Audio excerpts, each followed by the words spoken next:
pride of the league. Cronk goes to Keary, over the top, the long ball. Caught Melbourne short. Luke Keary, what a great ball it was. Last tackle here. It's Keary with a field goal attempt.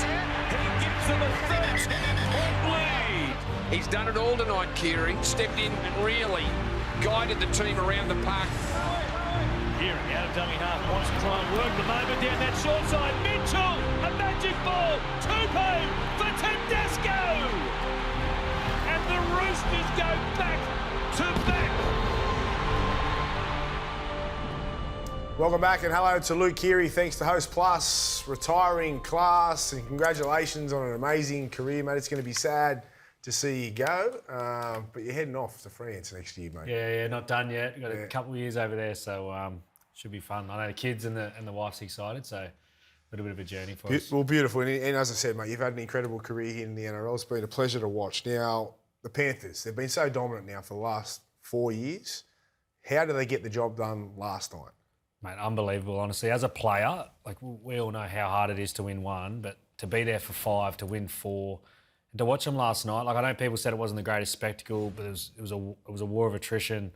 The purists would have loved it, but to watch their system and like how they methodically just went through that game and slowly picked Melbourne apart, took away their strengths, like it was something to watch. Like even now that I'm finished just watching it going, that was unbelievable. Like it was unbelievable how their system and the players just stuck to it for 80 minutes. That says a lot coming from you. Now, you come up against some incredible players in your career. Nathan Cleary only played 11 games this year, but was dominant again in the final series. How would you rate him, and why is he so special in terms of players that you've come up against? Yeah, he's the best half in the comp, I believe, at the moment. He's dominated these final series. Last year was unbelievable. This year is unbelievable. I remember thinking about the game during the week, and I thought, it's going to be hard. I knew in that first semi when we played him, he was struggling a bit. Yeah. You could see he was struggling with his shoulder. He hadn't played in a while. And I thought, he went off the back end of that Cronulla game. Like I thought, is he going to last this game? And I thought he dominated. I thought he was probably, bar Liam Martin, he was the best player on the field. I think he had 20 carries, 200 runs, constantly challenged him through the middle, kicked him into really good spots. Like I thought he was the best player on the field. And mate, he's dominated everything. Probably the last thing for him is Origin. Yeah. He hasn't been a part of a full series where he's dominated and a full season Dally M medal. Do you think he will dominate Origin at some point? I think he will. I think it's coming. I think it's coming, Gordy, for the Queenslanders. Like we've seen him dominate these final series. They've just got to put the pieces around him in that arena, and he's got to stay healthy for it. Lua was great as well. Obviously losing he and Fisher Harris next year.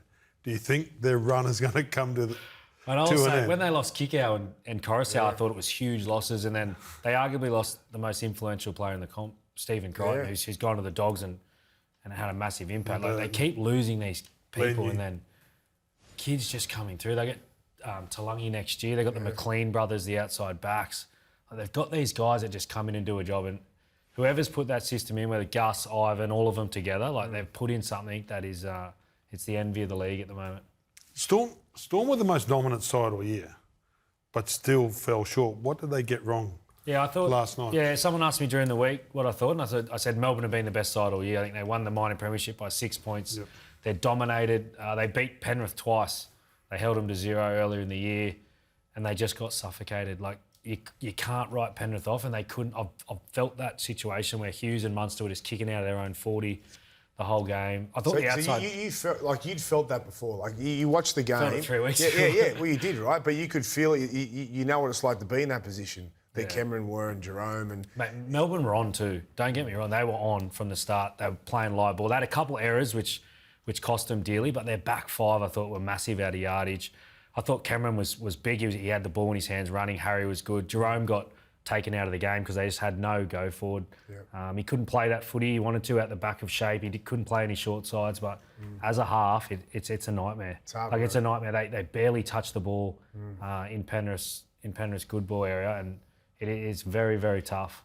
Yeah, what also was tough was to make the decision for you to quit the NRL. How did you come to that conclusion? I think or was it tough? Yeah. Was it not tough? It was tough. It was tough. I love the Roosters. I love rugby league. I played it since I was a kid. And at the time, when I went to tell Robbo, I was done right with rugby league. And then the French thing kind of came up, and it made me kind of rethink how I thought about playing and things like that. But I said it at the Roosters presentation the other night. I felt like I'd given everything I had to that club, and for what that club needs in that position, I couldn't give it to them. I felt like I couldn't get to that level again next year to play at a high level that you need to in the NRL, and especially at the Roosters. So I think it was definitely the right decision for me to move on from the NRL, but I feel like I'll have I still got a little bit of fire in the belly and a new lease on life over there in France. You've been lucky enough to play with two traditional clubs, right? Two clubs that with rich tradition. What was it like in 14 with South? Because like it was a Pride of League, 40-something years. Yeah. I was there that game and I saw grandkids with their grandfathers and like generations just crying. Yeah. We heard a lot about, obviously, the history, and Madge did a really good job at kind of bringing that in, but to actually see these people turn out as the club got more successful and then we ended up winning it, it was amazing to see all these people that had marched years before to get the club back in. There's such a proud area there in Redfern. They got such a large supporter base too, but to actually bring it back to them was something that I'll never forget. I know that all the boys that played that year too, it's memories that we won't forget. And then you went to the enemy, the Roosters, and won 2 premierships. Yeah. Like that's it, like 3 premierships. That's remarkable. Yeah. But you won 2 with the Roosters. Talk us through this and what these 2 meant to you. Yeah, mate, this was awesome. I felt like the first one, 2014, I was a young kid, right? I didn't know what I was doing. You're out there full of energy. And the boys kind of carried you. I remember, I think my job was just to pass Greg the ball out the back of shape in 2014. But here I felt like I'd learned a lot about footy. I'd become a first grader and I was able to kind of put my stamp and impact on the game. And we had a really special group, these 2018-19 side. It was really great memories. We had a great group. I'm looking forward to the reunions. Mate, and Cooper bunging on that he had a sore shoulder. Yeah, he carried on a bit. 2018, he probably got me that medal because he didn't do too much. You like just before you in that game. That's probably. Would you have that up near the game of your career? Yeah, probably for the moment. Yeah. And obviously you feel that expectation at the club too, and what it means to everyone there, and to lose Cooper that week before, and he'd been such a big kind of part of our team for the year. It was tough, but yeah, definitely probably the highlight of my career at the Roosters. Well, Luke, it's been great to have you on the show. Congratulations on an amazing NRL career. Good luck over in France, and whenever you come back, you're more than welcome to join Fox League whenever you like. Thanks, Brad.